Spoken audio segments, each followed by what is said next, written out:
Welcome from Coxbazar of Goa.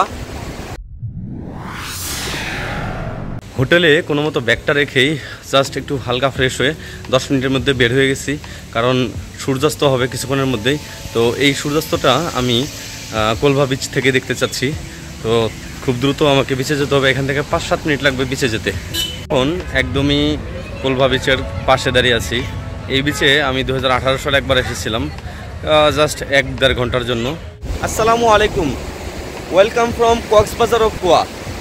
কি বিশ্বাস হচ্ছে না? আমি বর্তমানে যেই বিচটাতে আছি সেই বিচটার সাথে কক্সবাজারের অনেক বেশি সিমিলারিটিস আছে। যদিও আমি গোয়াতে আছি, অ্যারাবিয়ান সাগরের পাশে আছি, আর কক্সবাজার হচ্ছে বঙ্গোপসাগরের পাশে, তবুও আমি এই বিচটাকে কক্সবাজারের সাথে তুলনা করব। কারণ কক্সবাজার যেরকম দেখতে খুব লম্বা বিচ, ঠিক একইভাবে আমি যেই বিচটাতে আছি সেই বিচটাতেও অনেক লম্বা বিচ, এবং কক্সবাজারের পরিবেশের সাথেও অনেকটা সিমিলার। কারণ দেখুন, আমার ব্যাকগ্রাউন্ড এখন সূর্যাস্ত যাচ্ছে। এই সূর্যাস্তটার সাথে কক্সবাজারের সূর্যাস্তের একদমই 100% সিমিলারিটিস আছে। জাস্ট শুধু ওইটা হচ্ছে বঙ্গোপসাগরের পাশে, আর এটা হচ্ছে অ্যারাবিয়ান সি এর পাশে। তো চলুন এই সূর্যাস্তটা আমরা উপভোগ করি।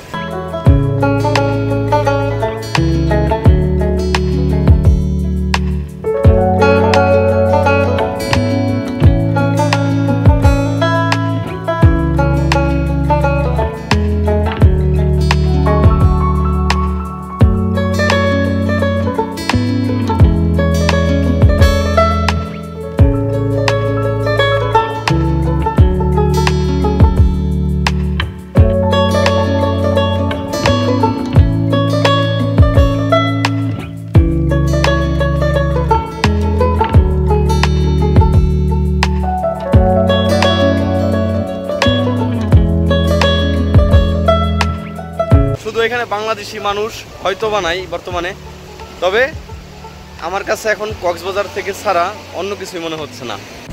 দেখুন, আমি ভিডিওর শুরুতেই বলেছিলাম এই বিচটা কক্সবাজারের মতো।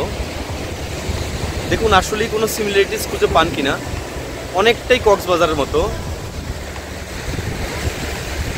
মানুষের ভিড়টা ঠিক ওই সামনের অংশটাতে, আমি যেই পাশটাতে আছি এখানে একটু ভিড় কম। আমি একটু নিরিবিলি থাকতে পছন্দ করছি এখন, যার কারণে আমি এই পাশটাতে চলে আসছি।